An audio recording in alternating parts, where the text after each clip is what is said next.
E se eu te dissesse que uma empregada doméstica, humilhada todo dia por patrões milionários, guardou cada centavo de raiva, cada insulto engolido, cada assobio ignorado e transformou tudo isso numa arma silenciosa? Durante 7 anos, eles a trataram como lixo. Ela sorriu, baixou a cabeça e construiu algo que os colocou de joelhos. Se você quer ver o momento em que a Madame do Leblon foi forçada a subir o morro e pedir desculpas na porta da creche que a empregada construiu com o próprio suor, fica aqui, porque essa história vai te mudar. A vida, meus amigos, é feita de pontes e abismos. E a história que eu vou contar para vocês hoje é sobre uma mulher que cruzou um abismo todos os dias, de sol a sol, carregando um sonho tão grande que mal cabia no peito. O nome dela era Penha, Maria da Penha. A rotina dela começava antes do sol aparecer de vez, lá na Vila Esperança, no meio do morro onde a neblina ainda teimava em grudar nas telhas. Ela pegava o ônibus lotado, aquele cheiro de suor misturado com café que era o perfume da labuta, e descia na Avenida Delfim Moreira, em pleno Leblon. O contraste era um soco no estômago. De repente, ela saía do caos barulhento da comunidade e entrava no silêncio polido do luxo. O prédio onde ela trabalhava, o solar das acácias, tinha porteiro de luva branca e ar-condicionado que gelava a alma antes mesmo de ela subir. Penha era empregada doméstica na cobertura do Dr. Álvaro e da Dona Patrícia. 7 anos.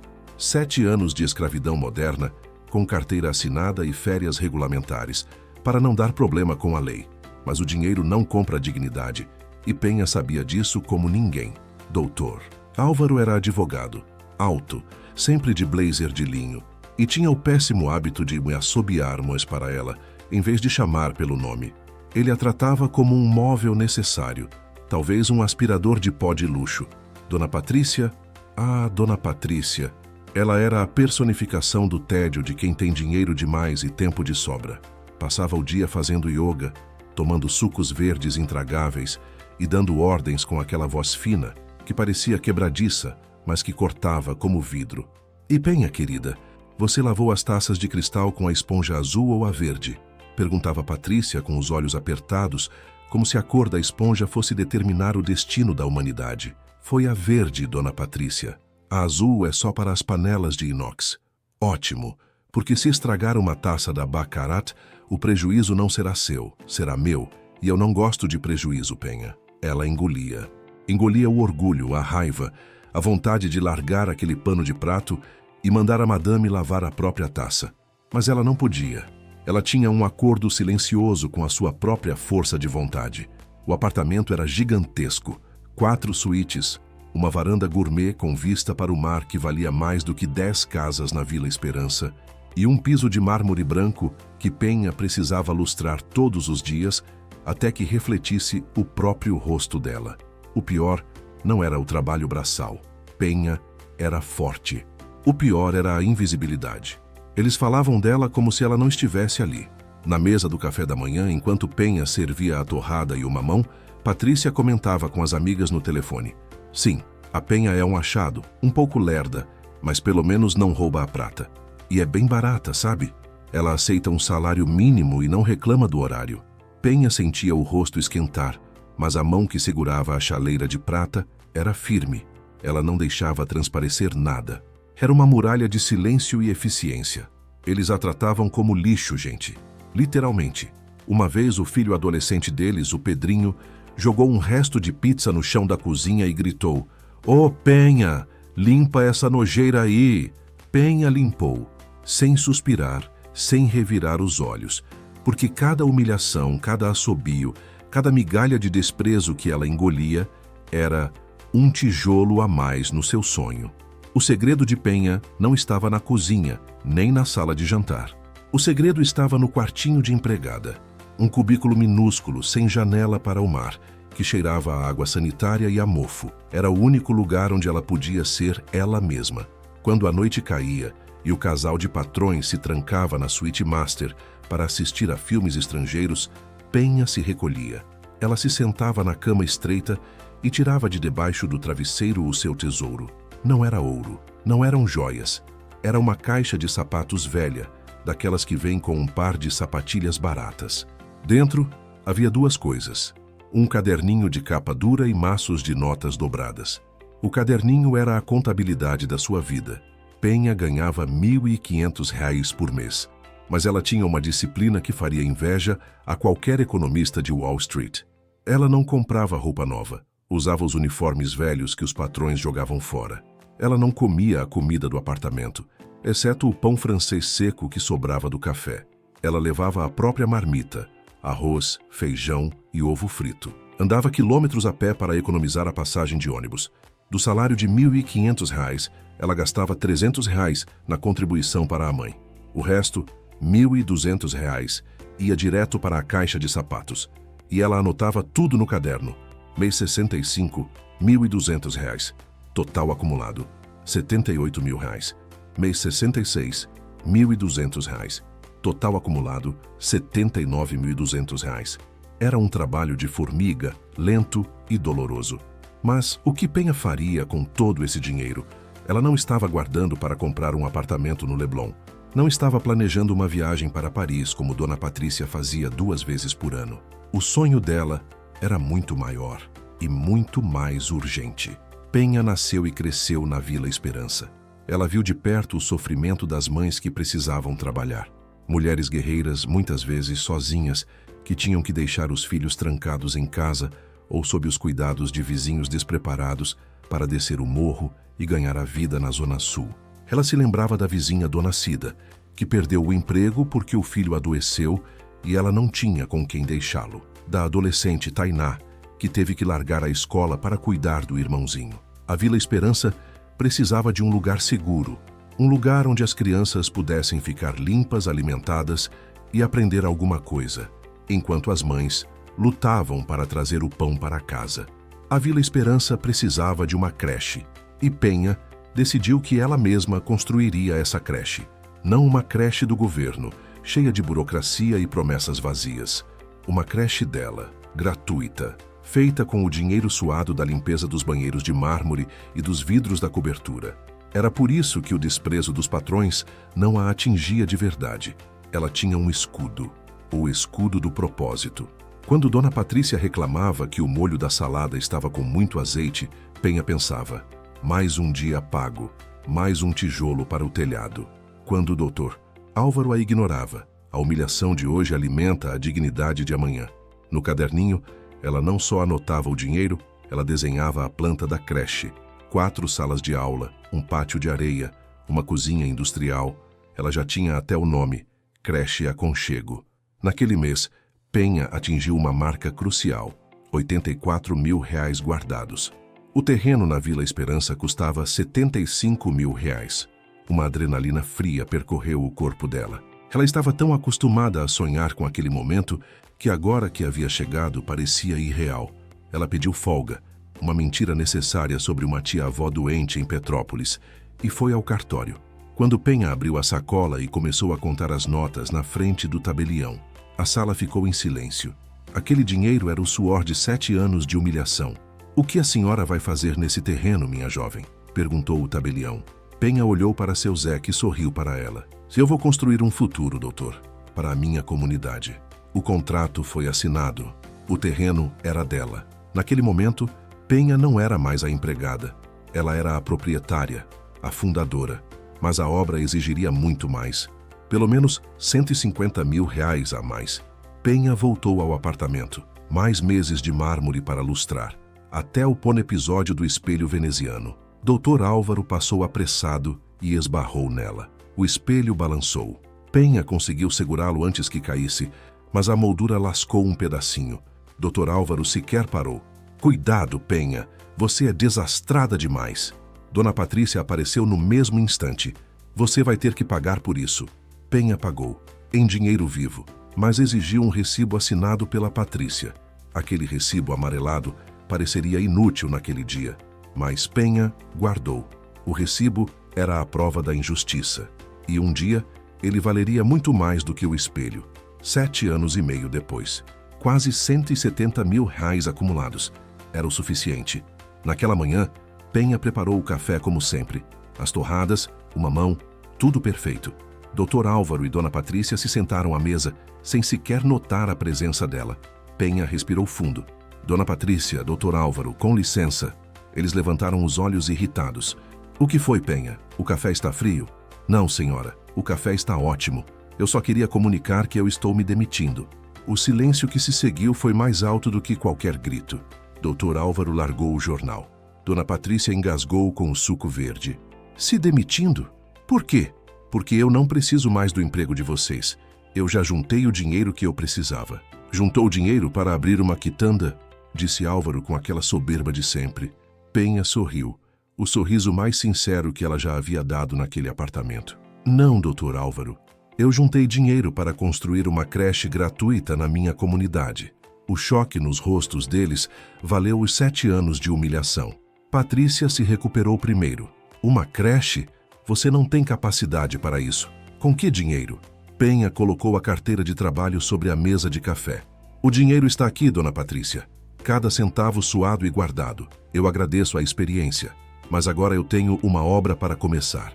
Ela caminhou pela sala de mármore, passou pela portaria de luva branca e saiu para a luz do sol.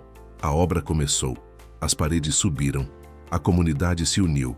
Mas quando a história de Penha chegou nos jornais, de ilustradora de mármore a construtora de sonhos, o Leblon acordou com raiva.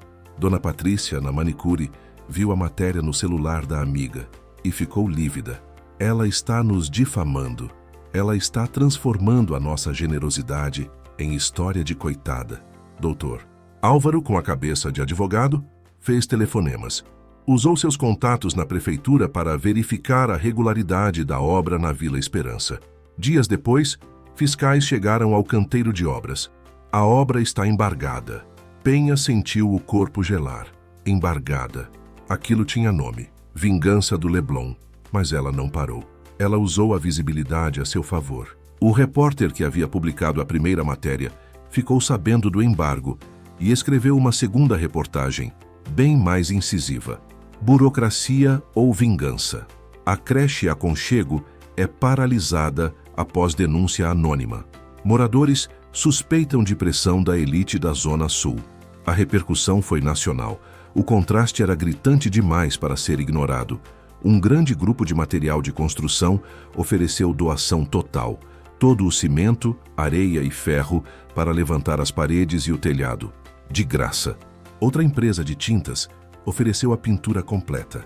A prefeitura, percebendo o fiasco de imagem que estava causando, liberou o alvará em menos de um mês. A gente venceu o Leblon, Penha, gritou seu Zé. A gente venceu a burocracia, seu Zé. A guerra ainda não acabou. Mas a gente tem tijolos. O telhado foi o último ato.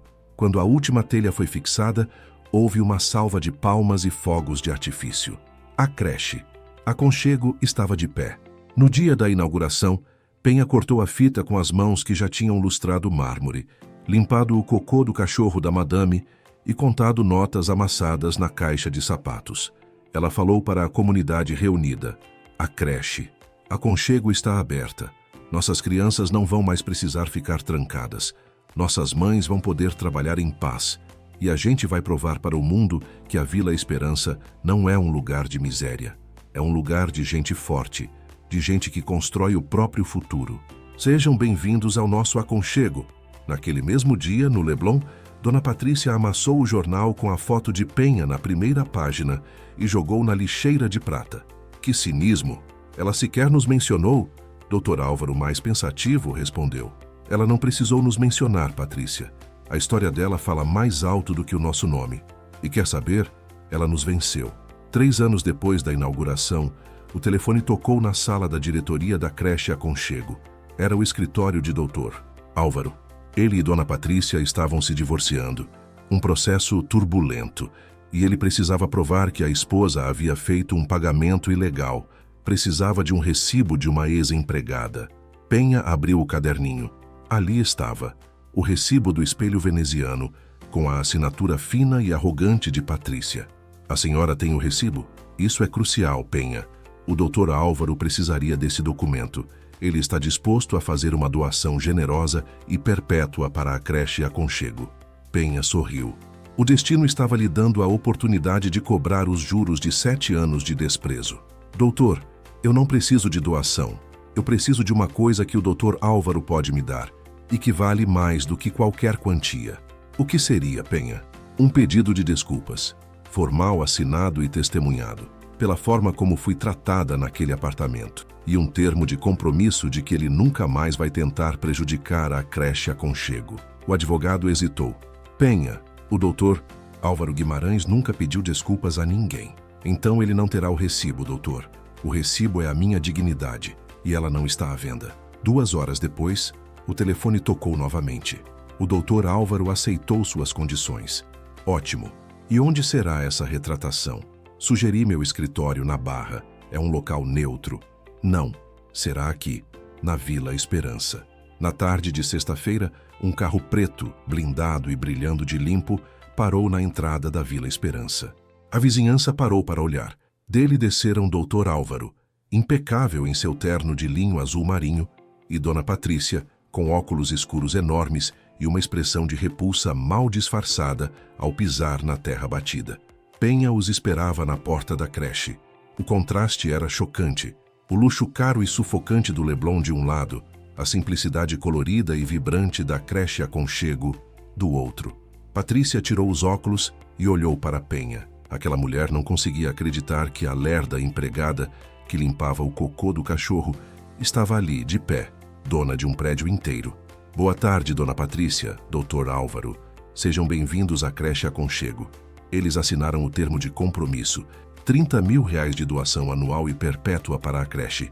Nunca mais interferência política ou legal. Depois, Penha virou para Patrícia. E a retratação verbal, Dona Patrícia? Patrícia estava vermelha, de braços cruzados. Eu não acredito que estou fazendo isso. Isso é ridículo. É o preço do recibo, Dona Patrícia.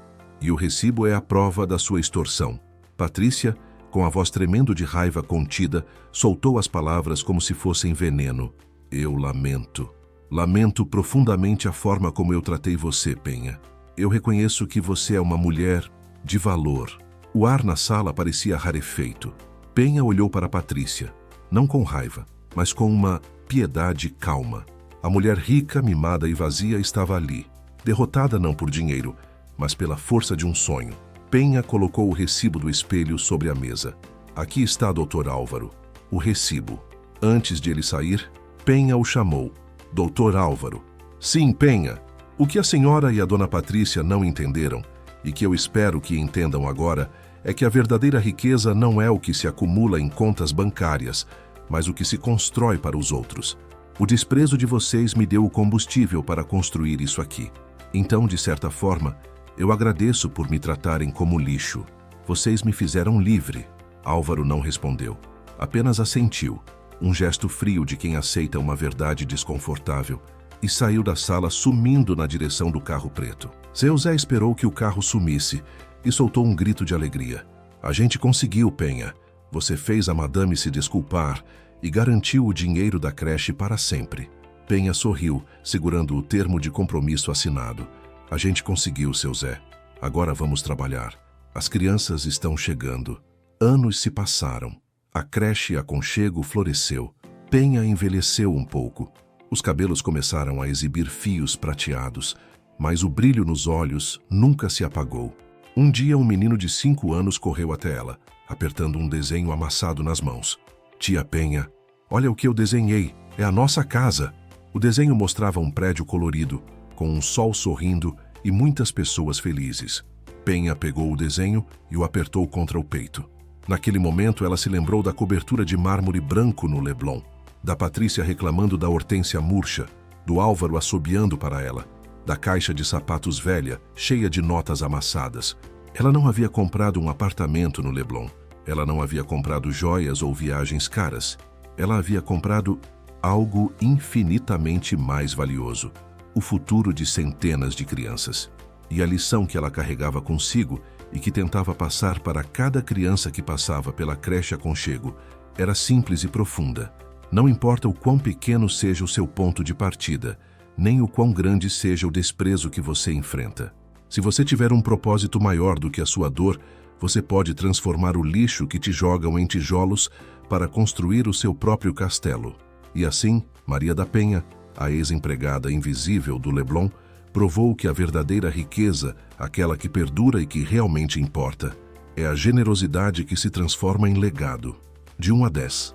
Que nota você daria? Deixe nos comentários. Assim saberei que chegou até o final e o quanto esta história emocionou você. E se ainda não fez, deixe seu curtir. Inscreva-se no canal e compartilhe este vídeo com quem aprecia histórias com lições de vida. Obrigado por estar aqui e até a próxima.